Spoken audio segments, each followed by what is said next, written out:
Oi gente, tudo bem com vocês? Programa Brasil Consciência no ar, trazendo um novo episódio da nossa retrospectiva de 2024, ano que ficou marcado por grandes investimentos em projetos estruturantes para a ciência brasileira. Segundo o levantamento do Ministério de Ciência e Tecnologia, entre 2023 e 2024, foram investidos 26,3 bilhões de reais em projetos da pasta. E esse montante considera apenas o dinheiro oriundo do Fundo Nacional de Desenvolvimento Científico e Tecnológico, o FNDCT, que vinha sendo contingenciado nos últimos anos para fazer superávit primário. Esse é o assunto do nosso programa de hoje, que você sabe é uma realização do SINDCT, o sindicato que representa os servidores públicos federais do INPE, do DCTA, do CEMADEM e da Agência Espacial Brasileira.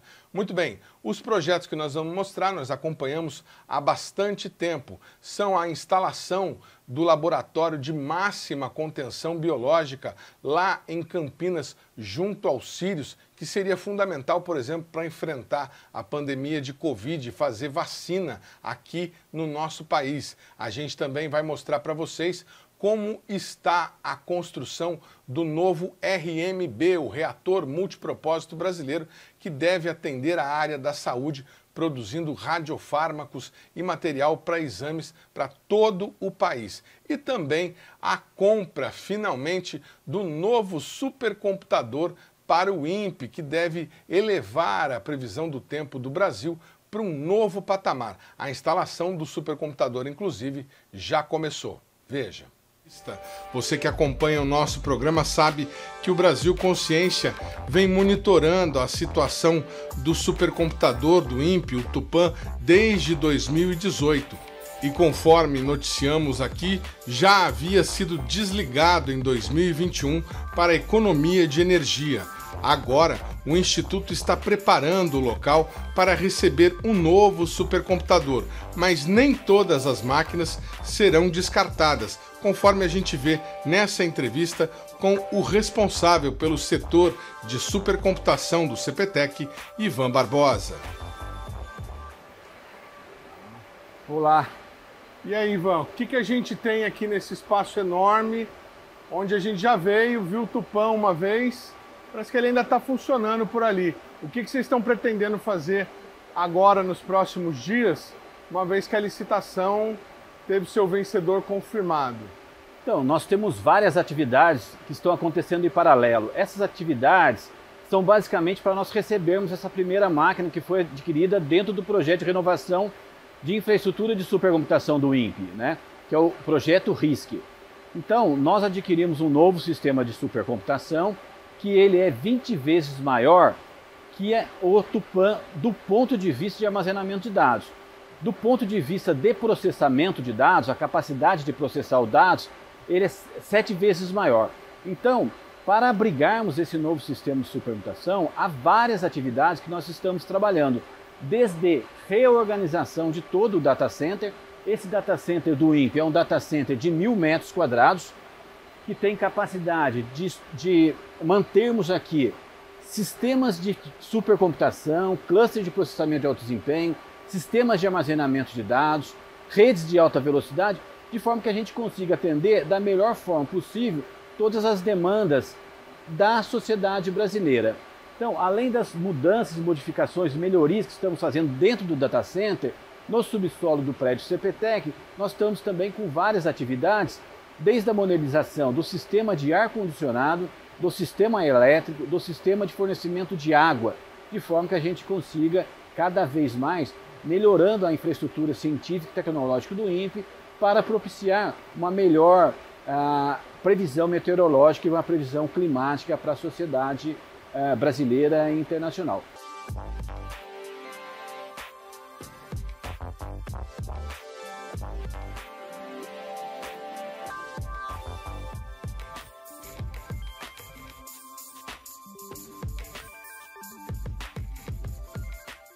Esse novo sistema de supercomputação que foi adquirido da empresa HPE Cray, que é a mesma empresa que forneceu o Tupã. O Tupã ele tem dois módulos, o XC6, que é o módulo mais antigo, que ele foi adquirido em 2010, e o módulo XC50, que foi adquirido em 2017. Para nós acelerarmos todo o processo de instalação dessa nova máquina, nós iremos tirar parte do sistema Tupã, o XE6, que já está desligado, porque ali está toda a tubulação de água gelada, todos os cabos elétricos, todos os cabos de rede, de forma que a gente consiga acelerar a instalação dessa máquina e provisionar isso para os nossos usuários o quanto antes. Isso também reduz o custo de instalação, porque a infraestrutura já está no local onde será instalado. Então, esse módulo antigo do Tupã, o XE6, eles são 17 racks. E essa nova máquina, elas são 5 racks. Então, toda essa adequação no piso está sendo trabalhada antes que a máquina chegue.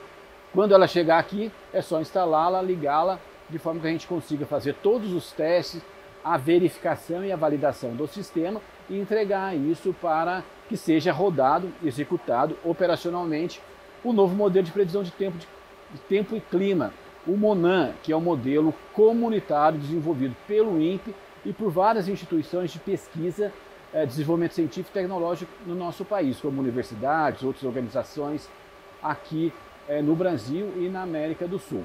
A gente precisa fazer um parênteses aqui nessa entrevista sobre o supercomputador para falar do MONAN, o novo modelo matemático do INPE.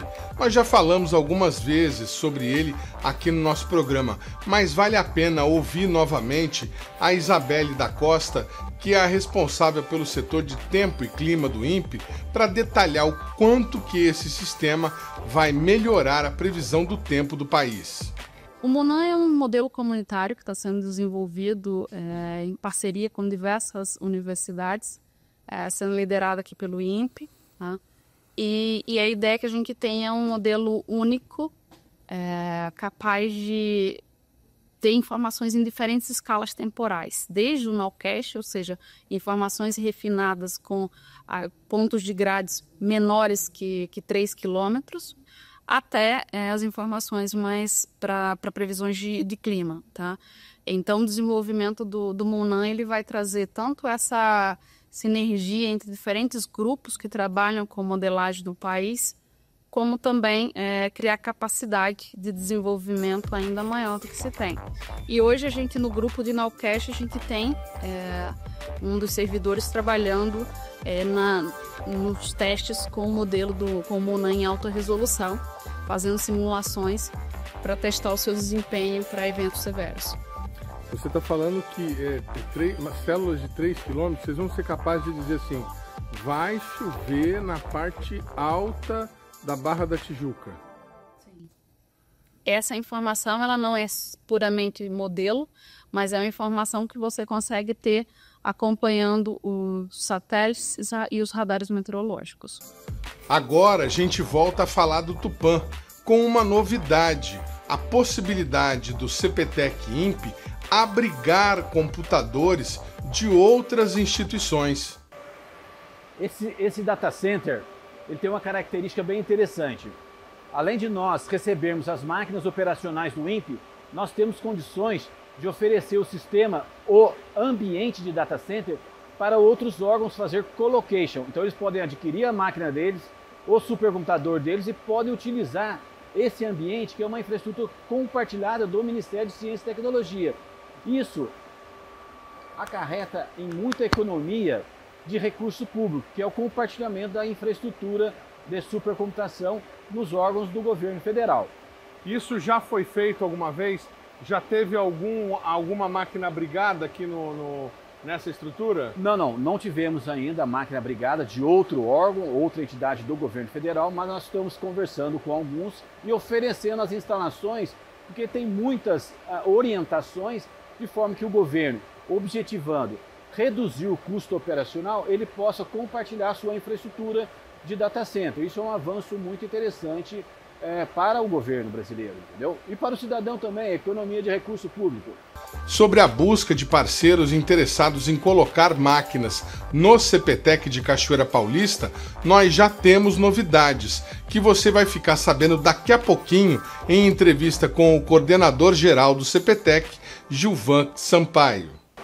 Então, todos esses racks aqui fazem parte do sistema Tupã.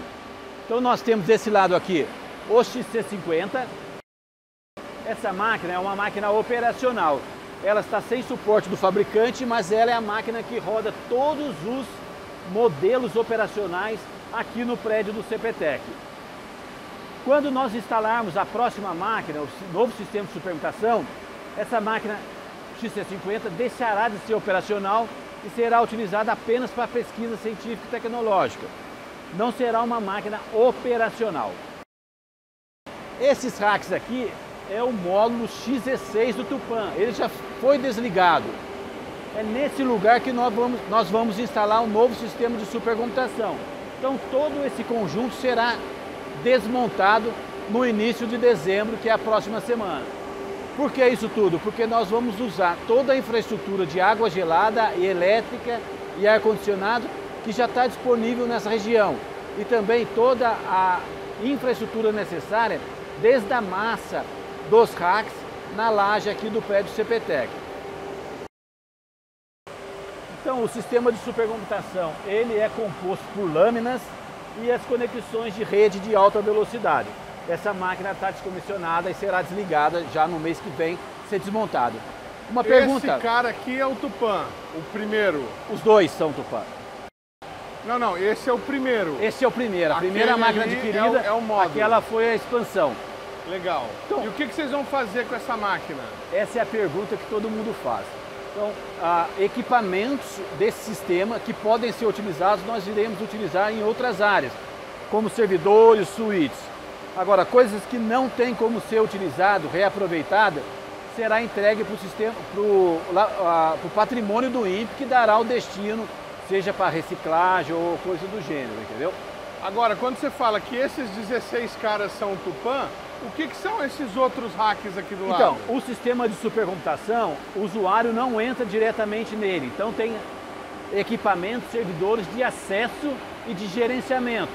Então, nós temos máquinas aqui que são máquinas de login para submeter o jovem no Tupã. E também máquinas de apoio para pré-processamento e pós-processamento. E essa parte aqui é o sistema de armazenamento de 2 petabytes. Então, o sistema do Tupã inteiro, o novo sistema, terá 20 petabytes brutos. Esse aqui nós temos 2 petabytes aqui e mais 1 petabyte ali. Então a ideia é modernizar todo o ambiente de supercomputação para uma máquina operacional para atender as demandas da sociedade brasileira por melhor previsão numérica de tempo e clima. De 2 vai pular para... A capacidade de armazenamento ela será 10 vezes maior. Para 20? Para 20. Para 20. Aí esses hacks todos vão sair? Não necessariamente. O que nós fazemos aqui, essa pergunta é muito interessante, Edmond, porque é o seguinte, quando você adquire um carro, a garantia dele geralmente 3, 5 anos. Mas aí passou a garantia, você não joga fora o carro, tá?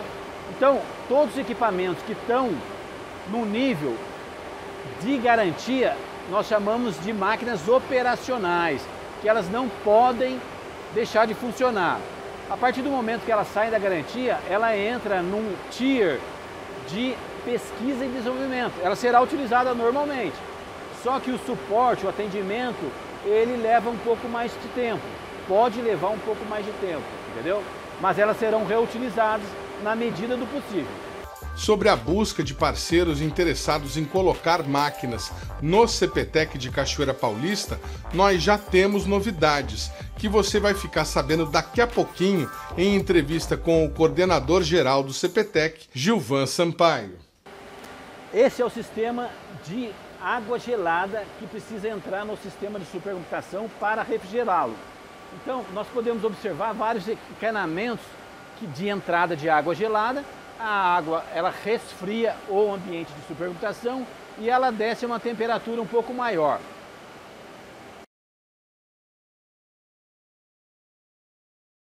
Todo o encanamento de água, tá? Que ele sai desses canos aqui, um é de entrada ou saída, ele passa por dentro do sistema, refrigera o sistema e ela circula, ela desce no piso inferior e aí ela é refrigerada e isso é um circuito, né? Igual um radiador.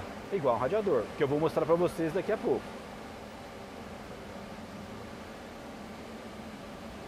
O Ivan Barbosa cumpriu a promessa e nos levou até a parte de baixo da estrutura do CPTEC, onde está uma cidade de equipamentos e máquinas que garantem o bombeamento da água de um lago próximo, o resfriamento dela depois de passar pelo supercomputador e a sua purificação antes da água ser devolvida novamente à natureza. Infelizmente, além do frio, o local tem um intenso barulho e é praticamente impossível ouvir o que está sendo dito mesmo com o microfone. Mesmo assim, a gente mostra para você o local onde a água é enviada ao data center. Aquele lá é que está mandando? Ela sobe. Tem tanto água gelada do supercomputador quanto do ar ambiente dentro do data center.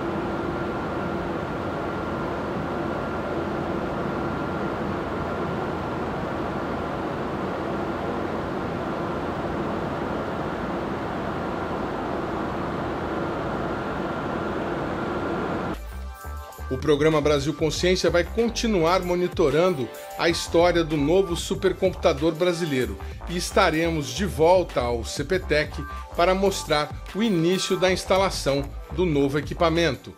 O programa Brasil Consciência vai para um rápido intervalo e, na sequência, você vê como estão as obras para a construção do novo RMB, o Reator Multipropósito Brasileiro. Um instante só, não saia daí.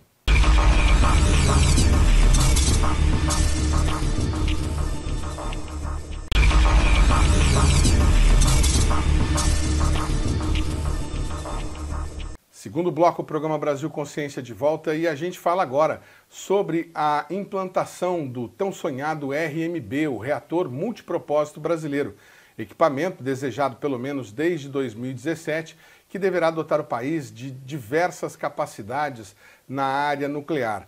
Talvez a mais importante delas, a condição de produzir matéria-prima para radiofármacos no país e deixar de ser 100% dependente de importações da Holanda, da Rússia ou da China. Para falar sobre esse assunto, a gente está aqui com a tecnologista sênior do IPEM, a doutora Patrícia Pagetti, que é a coordenadora técnica do projeto desde o final de 2022. Bom dia, doutora Patrícia, obrigado por você ter atendido aí ao nosso convite. Tivemos a liberação de 243 milhões por parte do governo federal, por meio de um convênio, um novo convênio com a FINEP. E agora fica a expectativa, né? Quando é que a gente vai ter o pessoal colocando a mão na massa na obra lá em Peró? Bom dia. Bom dia. Bom dia a todos que nos assistem. Eu vou explicar um pouco sobre esses recursos que foram liberados recentemente. É um convênio com a FINEP que foi firmado. Na verdade, esses recursos são, a fonte desses recursos é o FNDCT, né, que é o Fundo Nacional para o Desenvolvimento da Ciência e Tecnologia. Mas esse recurso liberado esse ano, na verdade, ele está correndo paralelamente com recursos que nós recebemos em 2023, também para avançar na implantação do RMB, né?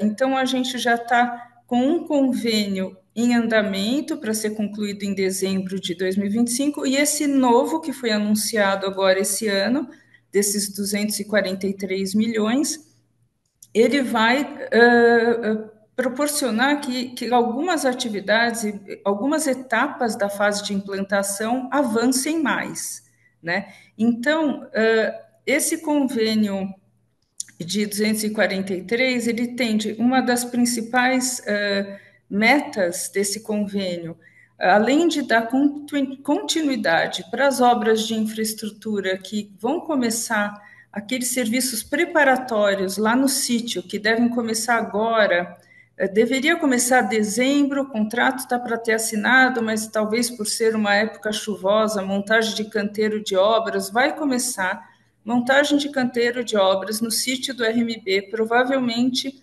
janeiro, fevereiro de 2025. Então, são as obras iniciais, vai ser o ponto de partida aí da infraestrutura, vai começar a terraplenagem, pavimentação de algumas vias, tem uma ponte lá dentro do sítio que precisa ser construída para dar acesso a área onde vão ser construídos o prédio do reator propriamente dito, né? Então, se você pensar, esse projeto, esse empreendimento é uma grande obra, né? É um grande projeto.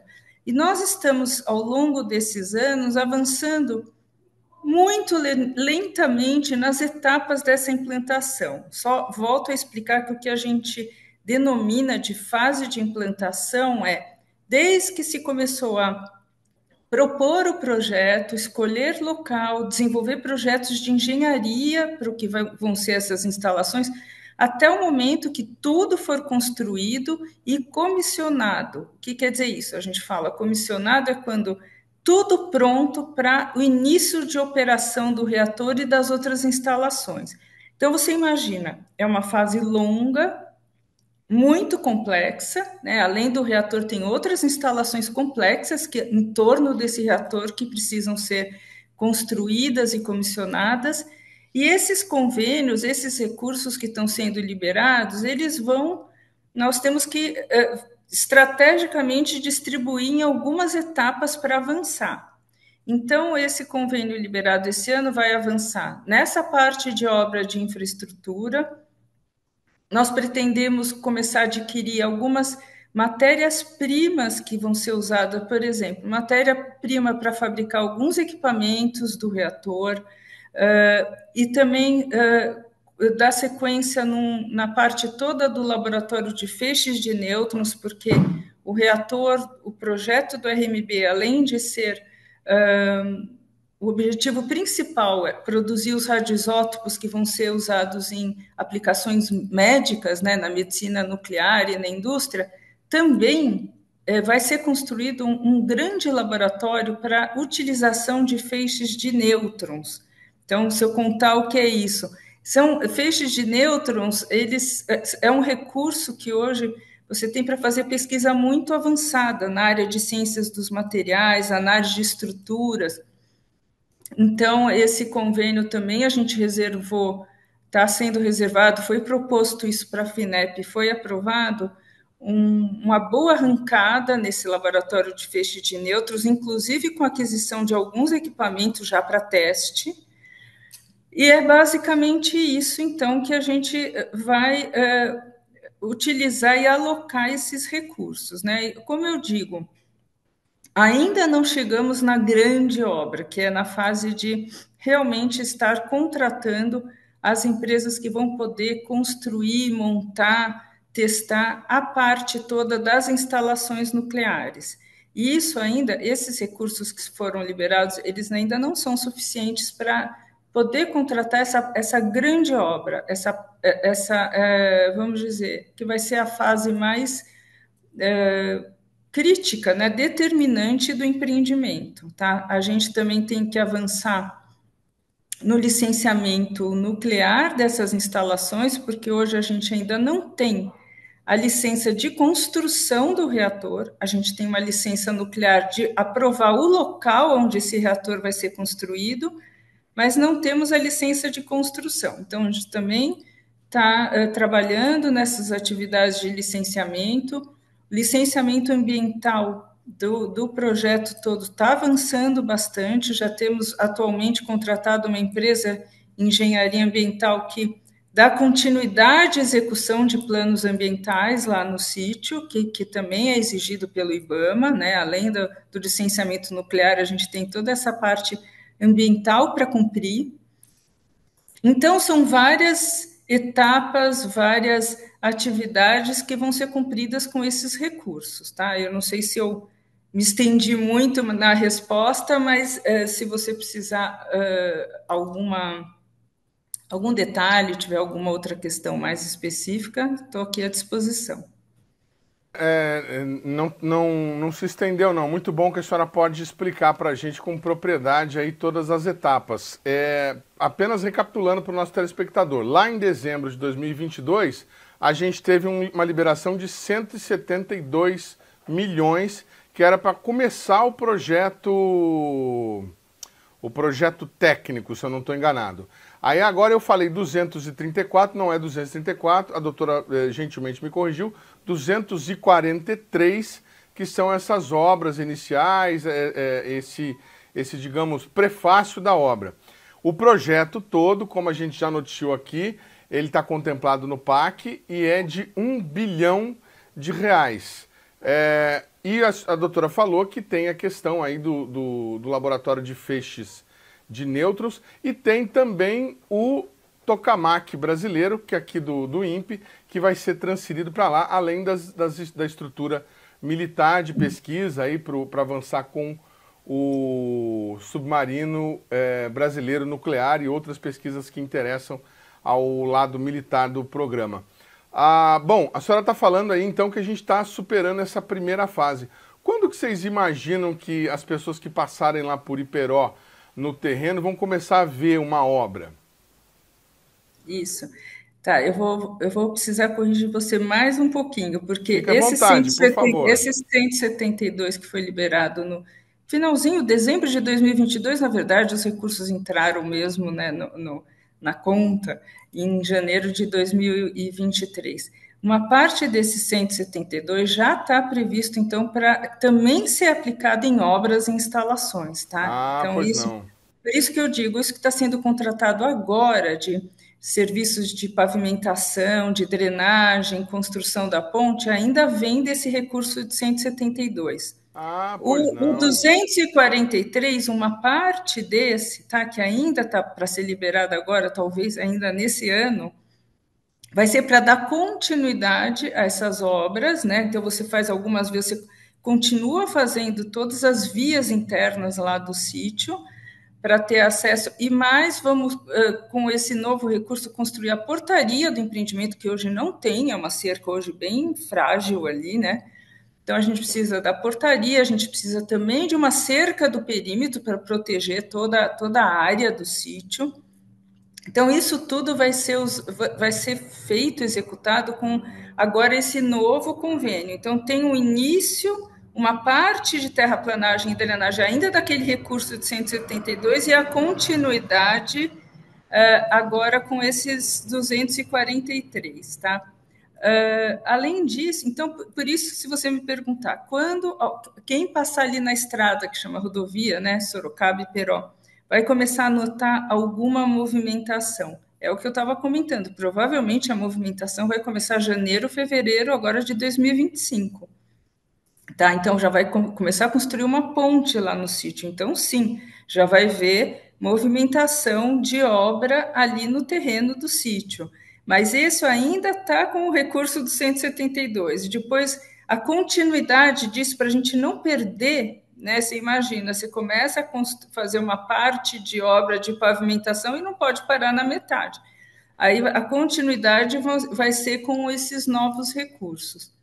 E o que aconteceu em relação ao que você citou, né, desse valor de 1 bilhão, foi quando, em abril de 2023, o projeto RMB entrou no novo PAC, nesse programa do governo atual. E aí sim, então, desses 1 bilhão que foi anunciado no novo PAC, esses 243 e mais 37 que a gente deve receber de obras ainda esse ano, já fazem parte desse recurso do PAC, tá? Que está destinado. E, de novo, eu ressalto: a fonte desses recursos, até agora, para o RMB, majoritariamente vem do FNDCT, que é o Fundo Nacional para o Desenvolvimento da Ciência e Tecnologia. Então, a gente está sempre, vamos dizer, gostaria de ter maior previsibilidade em relação a esses recursos, né? Porque eu falei, a grande obra, que é a construção de um reator, do prédio do reator, que é uma obra muito grande e muito complexa, é um prédio complexo, e uma obra difícil de se executar em termos, você precisa de ter alguns equipamentos disponíveis já no momento em que está trabalhando na fase de construção civil, porque são equipamentos que têm que já entrar e ficarem embutidos em estruturas de concreto, por exemplo. Isso a gente ainda não tem o recurso para esse início, tá? Essa parte do reator. A gente tem recurso para fazer toda a infraestrutura do sítio, pelo menos avançando nessa obra de infraestrutura, que deve como tudo indica, que a gente está trabalhando isso com muito esforço, com muito empenho, para iniciar janeiro, fevereiro do ano que vem, em 2025. Bom, Certo? agora, para quem não participa desse tipo de contrato, não tem obrigação de saber como é que é a gestão pública, por que é liberado assim aos pouquinhos? Faz um convênio de 170, depois faz um de 240, e esse 240 que foi assinado, esse dinheiro já está na conta, o projeto do RMB já pode contar com ele? Já está disponível. Eu estou perguntando isso porque houve aí recentemente notícias de possível contingenciamento no fundo, no FNDCT. Então, a gente gostaria de saber isso. Esse dinheiro, então, vocês já podem gastar. Vocês têm, no momento, não sei o que já foi faturado, mas tem aí por volta de 400 milhões para começar o projeto. Contando os dois, os 243 mais os 172. Sim, o 172 ele já está sendo executado, hoje já não tem mais esse recurso, porque boa parte já foi executada ou já está comprometida com contratos que já estão assinados. Sim, tanto esse 172 quanto esse 243 estão na conta, então já estão, na verdade, na conta da fundação que presta o apoio, né, na fundação de apoio que faz a gestão desses recursos. Então, como a própria CNEM, a Comissão Nacional de Energia Nuclear, ela entra como uma executora do convênio, a FINEP é a financiadora, né, desse projeto, e entra uma fundação de apoio para fazer a gestão do recurso. Então, toda a parte financeira desses convênios é gerida pela fundação de apoio, certo? Inclusive então, as licitações também, né? Isso. Só que a gente tem as licitações, sim, a gente faz toda a parte técnica, especificação técnica do que tem que ser contratado, termos de referência, todo o suporte técnico, as justificativas técnicas todas, vem da parte da CNEM, que é a executora, que aqui estão os técnicos, né? Aqui estão os engenheiros, tecnologistas, que são os especialistas. E a Fundação de Apoio, ela dá tanto a parte de gestão, esse apoio financeiro, como jurídico também, né? Então, a Fundação de Apoio, ela vai contratar, por exemplo, agora, essas obras, de qualquer forma, ela tem um apoio jurídico, ela faz toda uma análise desse processo que a gente chama de processo seletivo, ele não é uma licitação pública, tem uma particularidade, porque tem uma instrução normativa para seguir em relação ao recurso que é disponibilizado pelo FNDCT, tá? Tem que ter um número X de mínimo de propostas e uma análise dessas propostas. Normalmente, é lógico, proposta vencedora sempre está relacionada a menor preço, né, global, mas tem toda uma justificativa técnica, um trabalho técnico de especificar o que vai ser executado, tudo que é da nossa parte. Então, sim, esses recursos já estão disponíveis, então não tem mais o que ser contingenciado. O que teria que ser contingenciado, se for, né, que por enquanto são, vamos dizer, torcemos são para que não, né? Torcemos para que não, que isso já aconteceu no passado, mas esperamos que isso não se repita. Seriam os novos convênios a firmar, por exemplo. E você perguntou, foi uma pergunta boa de falar, mas por que fica fazendo vários convênios com parcelas, né? Vai sendo parcelado. Aí é uma questão de política estratégica do próprio Ministério, do governo, das pessoas envolvidas, porque o FNDCT ele tem um comitê diretor. Esse comitê diretor vota, né, nos projetos que vão ser contemplados. Então, é um grupo, não é uma pessoa que decide, né, como é que você distribui os recursos que estão disponíveis. Então, tem todo um trabalho dentro do Ministério que é feito e a nós cabe atendê-los, assim, a gente entende que eles estão trabalhando com esses recursos e nas prioridades que são colocadas e no momento político, no momento e nas demandas que são colocadas para o Ministério ao longo desses meses, né, nesse governo. Então, é por isso que que saem esses convênios picados, que muitas vezes para nós realmente não é bom, tá? Aquilo que eu falei, tem coisas que realmente às vezes essa falta às vezes de previsibilidade, de ter uma continuidade garantida, não pode ter impactos, às vezes, não muito bons no desenvolvimento do projeto, como já aconteceu no passado, esses anos todos se estendendo, né, sem a gente conseguir efetivar e conseguir concluir essa fase de implantação.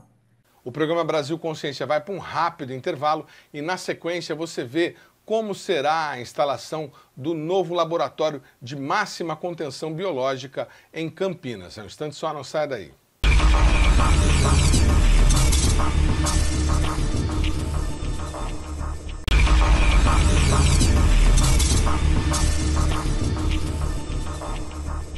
Muito bem, amigo do programa Brasil Consciência, estamos de volta para falar agora sobre uma das grandes novidades da estrutura científica à disposição dos pesquisadores do país. O Brasil terá um laboratório de máxima contenção biológica, o chamado NB4, que, conforme a gente já tinha falado aqui no programa Brasil Consciência, será instalado no CNPEM de Campinas, junto ao CIRIUS. O CNPEM, você sabe, é o Centro Nacional de Pesquisa em Energia e Materiais, e o CIRIUS, o nome do laboratório, é o Laboratório Nacional de Luz Síncrotron, que o Brasil Consciência também já visitou. Para falar de CNPEM e de síncrotron, a gente está aqui com o Antônio José Roque, que desde 2018 é o diretor-geral lá do CNPEM de Campinas, que vai contar para a gente um pouco mais sobre essa novidade. Boa tarde, Zé Roque, obrigado por você ter atendido mais uma vez aí a nossa reportagem, e a gente começa essa entrevista para tentar esclarecer para o nosso telespectador por que é tão importante para o Brasil entrar nesse clube de 60 países que hoje tem um laboratório de máxima contenção biológica. Boa tarde. Bom, boa tarde a todos que estão também assistindo. Obrigado aqui pela oportunidade de falar sobre esse projeto e sobre ciência, né, no país de forma... Bom, passamos, né, no Brasil e no mundo por uma pandemia, né, que agora finalmente voltamos a ter uma regularização da vida, né, de todos, mas nós vimos o impacto econômico, social de uma situação como essa, né, uma doença aflige o mundo inteiro, um patógeno praticamente parou a humanidade. Então isso trouxe não somente para o mundo inteiro, mas para o Brasil em particular, né, a reflexão da necessidade de você estar preparado para esse tipo de, vamos dizer assim, ocorrência. Estar preparado significa várias coisas. Significa você ter pessoas formadas, bem treinadas, laboratórios bem equipados, linhas de pesquisa de forma ampla, né, nas áreas de saúde, patógeno, etc. Dentre as infraestruturas, né, dependendo do tipo de patógeno, por exemplo, o SARS-CoV-2, que causou, né, a doença do Covid, era um patógeno que, para ser estudado, precisava de um laboratório de biossegurança nível 3. Sabe? Então, inclusive, houve um movimento no Brasil grande, inclusive com o apoio do Ministério da Ciência, Tecnologia e Inovação, de construção de um grupo imposante maior desse tipo de laboratório, para aumentar essa capacidade. Bom, mas aí, vamos supor que apareça uma pandemia ou caso de doença do próximo nível de biossegurança, que seria um eventual nível 4. Inclusive, o Brasil hoje tem uns vírus conhecidos, né, que chama Sabiá, desse nível 4. Os nossos vizinhos aqui da América do Sul, dos diversos países, são conhecidos diversos patógenos desse nível 4. Hoje você tem conhecidos que o público provavelmente já ouviu falar, Ebola, né, que talvez seja o mais famoso de todos, né? Que onde está em geral na África, mas uma preocupação que as pessoas circulam. Hoje, cada dia mais, você pega um avião, né, vai para um outro lugar. Então, assim, o risco de você vir a ter uma pandemia é cada dia maior devido à maneira como as pessoas circulam, né? E Então, se tivermos, então estamos investindo no nível 3, mas o Brasil, né, e a América Latina não tem o nível 4. Então, isso demonstra que a gente não teria, dizer assim, a capacidade, né, para fazer qualquer tipo de estudo, desenvolvimento, ou inclusive acompanhamento, né, desse tipo de patógeno no Brasil. Se alguém cair doente, você descobrir que é um nível 4, você não vai poder fazer nada. Você não vai ter que mandar essa amostra para algum laboratório em algum outro país do mundo, porque você não pode nem armazenar e nem fazer estudos com essas amostras, né? Então, uma fragilidade, né, que foi percebida pelo país, né? Principalmente um país como o Brasil, né, de uma escala, vamos dizer assim, continental, com uma biodiversidade bastante grande, né, biomas bastante diversos. Então, há um consenso, inclusive, que o Brasil deve ter vários patógenos, né, ainda desconhecidos, e que tem uma grande chance, principalmente quando você avança, né, muitas vezes você vê hoje, principalmente quando você vai na região da Amazônia, é uma grande discussão, né, o avanço em certas regiões da Amazônia. O próprio ebola só foi descoberto quando você invadiu certas regiões da África. Então, há esse risco, né, aqui no Brasil. Então, é claro, né, do ponto de vista estratégico, da necessidade de você ter esse tipo de instalação no Brasil, né? Inclusive, isso permite que o Brasil faça parte desse grupo que você mesmo mencionou aí, de países, né, muito seleto. Isso permite que você participe desse clube de um outro posicionamento. E aí, o que você mencionou, que o CIS aqui que você tem, né, um dos diferenciais desse projeto, que é único, é a expectativa, né, a perspectiva, né, do projeto de conexão de CIS com esse tipo de ambiente, né, de biossegurança, o que vai trazer uma capacidade de pesquisa bastante singular, né? Se acopla um equipamento na fronteira, né, do que é de mais moderno na análise de materiais biológicos e não biológicos, no caso de interesse aqui é biológico, você acopla isso com uma instalação dessa de máxima potência biológica, o que pode vir a permitir avanços de conhecimento bastante significativos com liderança do Brasil. Quando a gente tem apresentado a ideia do projeto, né, para esses outros laboratórios no mundo, a receptividade tem sido muito boa. Certo? Todos entendem que é um projeto muito interessante, né, muito relevante, inclusive todos eles têm se disposto a apoiar, ajudar, né, porque a gente precisa dessa interação, principalmente nesse momento, para fazer o treinamento que nós não temos nesse ambiente no Brasil, e você precisa formar as pessoas que aprendam a trabalhar dentro desses ambientes. Então, o projeto brasileiro tem tido uma receptividade enorme, né? Então, isso entra dentro dessa política, na minha opinião, de ampla, né, de apoio a infraestruturas de pesquisa e desenvolvimento, que são centrais para o Brasil poder dar suas respostas.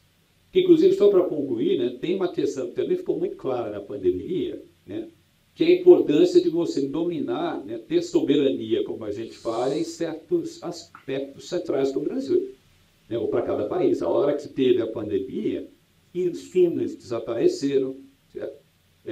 Desenvolvimentos priorizaram cada um no seu próprio país, né? Então, isso está trazendo uma reflexão mundial de que você construir um sistema onde você não tem capacidade de também resolver ou atacar problemas que são importantes do seu próprio país, achando que você vai poder depender sempre de alguém, né, é um risco muito grande, porque na hora que a coisa aperta, tudo pega, vamos dizer assim, cada um vai priorizar o seu próprio país, o seu local, a sua população. E aí, nesse momento, o Brasil, né, que tem um país, como eu falei, grande, uma população muito grande, tem que estar preparado para dar essas respostas para a sua sociedade. Eu acho que há essa compreensão clara hoje do Brasil na importância estratégica de um tipo de instalação como essa. E só para chamar a atenção, a gente fala sempre do NB4, mas o projeto Royal, né, ele prevê NB3 e NB2. Então, ele também entrará essa capacidade de pesquisa usando os cílios, né, a possibilidade de você estudar esses outros tipos de patógeno. Então, realmente, é uma capacidade muito grande que o Brasil vai estar trazendo para essa área de assim, doenças, né, de forma ampla, né? Microbiologia em geral. Exatamente. Muito bem, projeto anunciado pelo governo federal, incluído no PAC, como disse o Zé Roque, com previsão de investimentos da ordem de 1 bilhão apenas para o Orion. O Zé Roque está falando Orion a gente não apresentou. Orion é o nome que será dado ao novo laboratório, então vai funcionar o Sirius e o Orion, um ao lado do outro. Quando nós estivemos aí, Zé Roque, para conhecer o Sirius, você me mostrou a estrutura e falou de uma série de parcerias que foram feitas com fornecedores nacionais, como, por exemplo, a VEG, lá do sul do país, que desenvolveu os containers e tudo mais. Para fazer esse laboratório de máxima contenção, que não tem em lugar nenhum do mundo integrado com o Sirius, nós vamos precisar desenvolver alguma coisa? Vai ter inovação aqui no país proporcionada por esse investimento? Olha, obviamente esse é sempre um sonho, né? Nas linhas de luz, que o Orion terá 3 linhas de luz, inclusive, um parênteses aqui, é daí que vem o nome, né? Porque Sirius ganhou esse nome, porque Sirius é a estrela mais brilhante do céu noturno e o Sirius é um equipamento de altíssimo brilho. Muito bem, dentro do projeto, a ideia é conectar 3 linhas de luz do Sirius ao laboratório. Muito bem, se a gente olha a constelação de Orion, ela tem o chamado cinturão de Orion, tem 3 estrelas, né, que se destacam lá, que são, aqui no Brasil, a gente chama das 3 Marias. Então, e você consegue olhar no céu a constelação de Orion e de Sirius fica próximo. Então, a gente imaginou as 3 linhas de luz, que são a conexão do Sirius ao que a gente está chamando de Orion. Então, é daí que vem a origem do nome Orion. Então, nas linhas de luz, você vai já ter os seus fornecedores nacionais, né? A gente já veio desenvolvendo alguns dos Sirius, então, para esse aspecto, a gente vai seguir com a mesma linha envolvendo esses fornecedores. Na parte civil, né, a gente vai trazer e fazer isso daqui com empresas nacionais, e no que for possível, né, a gente tem que tomar um cuidado, porque vários das soluções para esse laboratório de máxima contenção biológica, você tem que ter tecnologias que são certificadas, que são validadas para você poder trabalhar, né? Então, também é uma questão de tempo e de recursos adicionais, muitas vezes, que você precisaria para querer desenvolver uma nova tecnologia, porque você teria a preocupação também de ter que certificar e validar essa tecnologia, como, por exemplo, questões ligadas a portas especiais, estanqueidade dessas portas e tal. Então, não sei se em todos os casos será possível nacionalizar, mas, para dar um exemplo, a gente vem discutindo, inclusive, já com alguns atores aqui no Brasil, esse ambiente LP4, ele precisa de uma roupa, né? Talvez as pessoas já tenham assistido esses filmes de pandemia, né, que passam aí na TV. Então, você vê que tem momentos em que as pessoas têm que entrar no laboratório com uma roupa, parece uma roupa de astronauta, né? Expirando, né, por uma tubulação que está mantendo o oxigênio chegando. Então, essa roupa é uma roupa especial. Tem pouquíssimos fornecedores no mundo, não é uma roupa barata, e ela tem tempo de vida que não é tão longo assim. Então, esse seria o típico caso que seria muito interessante se a gente conseguisse desenvolver uma roupa nacional, né? Isso teria não somente um mercado para o Orion, mas o pessoal poderia se passar a ser fornecedor mundial dessa roupa, desde que, obviamente, ela passasse em todos os critérios de segurança. Esse é o tipo de desenvolvimento que, vamos dizer que você comece, você não tem a roupa pronta quando o Orion estiver iniciando sua operação. Não tem problema. Você continua esse desenvolvimento e, eventualmente, você passa a comprar. Então, assim, é uma típica situação em que faz sentido, inclusive, estrategicamente, entendeu? Ela vai ser importante no longo prazo de operação do projeto, não vira gargalo para o projeto, porque você não depende crucialmente disso para iniciar a operação. Então, esse é o típico caso. Então, nós vamos ter que fazer avaliações como essa, para tentar envolver empresas nacionais, mas é um dos nossos objetivos, como sempre foi. A gente entende, isso é uma ação estratégica, né, de centros como o CNPEM, né?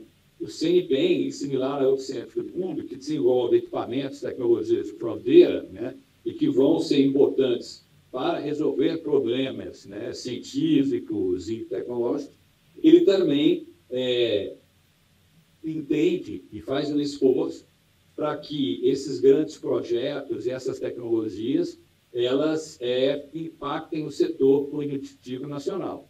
Né? Então, a transferência de tecnologia, o engajamento de empresas brasileiras é um transbordamento natural desse tipo de laboratório e que é importante que a sociedade entenda. Então, é igual quando a gente fala lá do CERN, né? Que todo mundo tem um grande acelerador lá de 27 quilômetros, o LHC. O objetivo daquele equipamento é a pesquisa extremamente fundamental. Ele tem questões básicas e fundamentais na natureza, mas, ao mesmo tempo, ele gera um nível de tecnologia que impacta outras áreas. Áreas de saúde, em particular, são extremamente impactadas. Então, a aplicação de aceleradores de saúde, desenvolvimento de detectores para melhores tomógrafos, né? A própria www da internet nasceu da necessidade de ter um mecanismo de cooperação entre os milhares de pesquisadores ligados ao CERN. Então, o impacto que esse tipo de centro acaba trazendo para a sociedade é grande. Inclusive, é importante que as pessoas percebam que o investimento que você está fazendo em ciência fundamental, ela traz um retorno, não somente o conhecimento, mas nessa geração ampla de tecnologia e impacto nas empresas do determinado país. Você falou em necessidade de usar equipamentos certificados, que já tem o TRL, né, pronto para poder ser usado, e imagino que esse, em gargalos do projeto, você falou, imagino que esse seja o motivo de estabelecer parceria internacional para trazer a tecnologia pronta. Qual que é o prazo que vocês imaginam que o laboratório deve estar operacional? Olha, a nossa meta, né, inclusive negociada aí com a Casa Civil, o MCTI, é de que a parte construtiva do projeto, né, incluindo equipamentos, se não 100%, a parte que permite que ele comece as suas operações até 2026. Mas eu tenho chamado a atenção que não significa que alguém já vai vir em 2026 fazer um experimento aqui. Porque você passa por uma fase de funcionamento e certificação, inclusive internacional, principalmente para o NB4. Então, vamos dizer assim, que se construiu tudo, fez tudo, seguindo todos os regulamentos, protocolos, legislações, etc. Mas para que alguém, de fato, dê uma amostra de um vírus, tipo Ebola, sei lá o que, você precisa ter uma certificação. Tem empresas que fazem isso, que vão vir aqui e checar a diferença de pressão entre as salas, os protocolos, porque assim, é importante chamar a atenção que há camadas de segurança. Né?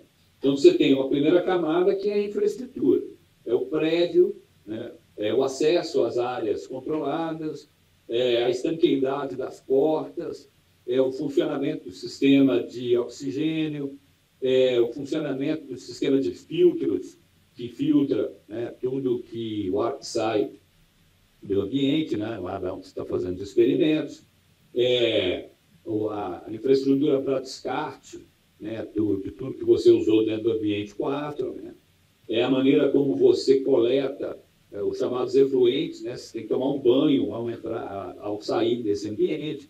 Isso gera, então, uma água que potencialmente pode ter contaminação, os antibióticos químicos são usados para fazer a decontaminação, isso tem que ser coletado e tratado de forma adequada. Ou seja, você tem uma série de infraestruturas que compõem, que tem que ser testadas de qualidade.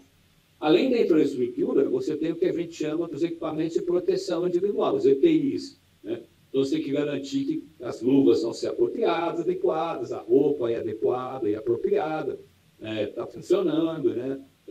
Todos os equipamentos, né, que você vai usar para manipular são adequados, então você tem todos esses EPIs. Além disso, você tem uma terceira camada, que é uma camada de protocolos e procedimentos, que ela é tão importante quanto as outras. Né? Quais são os protocolos para você adentrar esse ambiente? Então, como é que você faz o registro, que tipo de treinamento que você tem, certificados de treinamento que aquela pessoa tem que demonstrar, né? Quantas horas ela pode ficar trabalhando dentro desse ambiente, ela pode trabalhar sozinha, tem que ter alguma outra pessoa, quem te monitora. Então, assim, você tem como é que é o protocolo para receber amostras, como é que é o protocolo para transitar essa amostra, como é o protocolo de descarte, e etc. Né? Então, você tem que definir todos esses protocolos e procedimentos operacionais para estar registrado. Então, você vai ter uma fase de certificação que vai fazer uma avaliação da estrutura física, infraestrutura toda, você vai fazer uma avaliação dos seus equipamentos, EPIs, etc. Você vai fazer uma avaliação dos seus tratatórios e procedimentos. Passando tudo ok, e o pessoal entende que tá, você ganha essa certificação para operar. É um processo sofisticado e longo. Então, a gente imagina que o NB4 mesmo, talvez só vai estar recebendo amostras, né, de uma ebola, do sabiá, seja lá o que for, talvez só em 28, certo? Tem infraestrutura em 27, aí você tem uma parte de funcionamento, testes, validação, etc. Aí você vai comissionando aos poucos. Você comisiona o nível 2, depois comisiona o nível 3, e finalmente você comisiona o nível 4. Tá? Então, e aí você tem toda a razão, é central a nossa interação com diversos laboratórios do INANE para vários aspectos. Né? Que eles, com a experiência de desenvolvimento, construção e operação desses laboratórios, uma pergunta que a gente sempre faz quando vai interagir com eles é: se você for construir de novo o seu laboratório, o que você não faria? Né? O que você faria diferente? Isso é central. Como eu sempre falo, você vai fazer um grande projeto, não cometa os erros dos outros. Pode até querer cometer erros novos, né? Mas os dos outros não vão, pelo amor de Deus, cometer. Então, isso tem sido extremamente útil, as sugestões que eles têm dado de dimensionamento de áreas, fluxo de trabalho, maneira de armazenamento, protocolos, etc. Então, essa interação tem sido muito importante. Né? Eles também trazem experiência, né, de uma certa revisão dos nossos projetos conceituais, dos projetos que têm sido feitos, indicam e sugerem, inclusive, como você falou, quais são os bons equipamentos a serem usados, quais são as empresas confiáveis. Né? Então, isso é também bastante útil. Uma outra parte que é muito importante é abrir o espaço para o treinamento, né, o projeto em si. E eu venho, inclusive, insistindo com o financiador, né, com o governo brasileiro, da importância de você ir treinando também institutos pesquisadores brasileiros. Ter programas, e aí não é pensar o projeto só, é pensar o projeto dentro de um contexto mais amplo de Brasil, de país, que as pessoas que virão eventualmente utilizar, né, precisam também passar por um treinamento. Isso não é algo que está dentro do escopo direto do projeto, mas está dentro do que eu entendo é o programa de atuação nacional, né, com esse tipo de laboratório, que precisa ter chamadas para pesquisadores, pós-docs, e também passar um tempo em laboratórios no exterior, para eles também irem, inclusive, se adaptando e desenvolvendo temáticas das suas pesquisas, para depois poder, de fato, usar o óleo.